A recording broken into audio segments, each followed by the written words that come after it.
Tafiditra ao anatin'ny paikady iadina amin'ny kere napetraky ny fitondram-panjakana amin'ny alalan'ny ministeran'ny fambolena sy ny fiompiana sy ireo mpiara-miombona antoka aminy avy any ivelany sy eto atoerana. Velombolo indray ireo mpamboly hiatrika ny taopambolena 2024 sy 2025. Mitohy hatrany mantsy ny dian'ny ministry ny fambolena sy ny fiompiana Arfidy Ramilson aty amin'ny faritra atsimon'ny Nosy. Masomboly tsako 500 taonina sy apemba no nozaraina ho an'ireo mpamboly ao amin'ireo distrika 4 mandrafitra ny faritra Androy dia Ambovombe, Beloa, Bekily ary Tsiombe izay ahitana komina misa 750 ny fitambarana. Ka misaotra fizarana doria eto androany izao satria izao raha tanteraka ny ministeran'ny fambolena izay nanome doria anay ka izay aty moa mamokatsy ary matanjaka miasa ny aty Androy fa kosa tsisy ranorana. Fa misy 3 tao zay tsy latsaky ny ranorana. Ka amizao matoa misy ny fizarana doria dia misy koa ny Fanatanterahana faisa ranorana. Dia isaoranay ny ministeran'ny fambolena sy ny fitondram-panjakana izay mitsidika anay aty matoy. Ho fanamafisana ny ezaka efa vita taorian'ny dinika fakakevitra momba ny plan d'émergence du sud farany teo dia nisy ny fivoriana andian'ny fahatelo ho fandrindrana ny asa fampandrosoana ny famokarana aty amin'ny faritra atsimo noho ny kere. Nanaovandreo sehatra tsirairay tatitra ny fandrosoan'ny asa niarana tamin'ny ministeran'ny fambolena sy ny fiompiana. Ny asa efa natomboka ny fampidiniana teto dia ny jerena ny hoe aiza amin'izao fotoana izao tsika amin'ny fizarana an'ireo doria na masomboly izay misy karazany maro ary mahery ny 500 taonina raha fitambarany teo izay aparika eo amin'ireo faritra Anosy, Androy ary misy ampahany koa amin'ny ampahany Atsimo andrefana.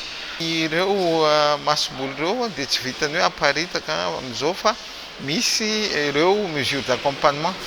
Mesure d'accompagnement dia misy ny fanomezana volana le hoe cash mba tsy ho sanatria hoe lasa sakafo raha taraiky ny fahavokaran'ny zany masomboly zany tsy maintsy heverina hoe anatin'ny 3 volana vao vokatra dia mba tsy anatin'ireo 3 volana ireo sahirana ireo vahoaka izay toanana amin'izao fa misy izay appui accompagnement cash zay. Misy koa ny accompagnement resaka teknika manzava ho azy izay ataon'ireo teknisiana.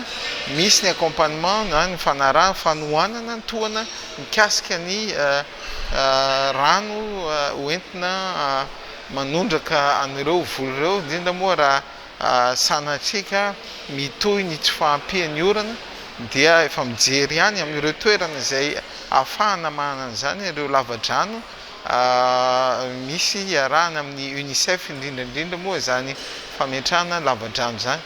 Resaka fambolena zay fa anaty mesure d'accompagnement ny fanekeny teto ihany koa ny famatsiana ireo biby fiompy madinika ny osy, ondry sy akoho mamborona zany. Ary ho an'ny mpamboly, ho an'ny mpiompy dia misy ireo fanafody entina miaro ny famokarana ary misy ihany koa ny fanafody biby entina miaro ny fiompiana. Dia misy koa sady fanarahana ara-teknika, fanohanana ara-teknika.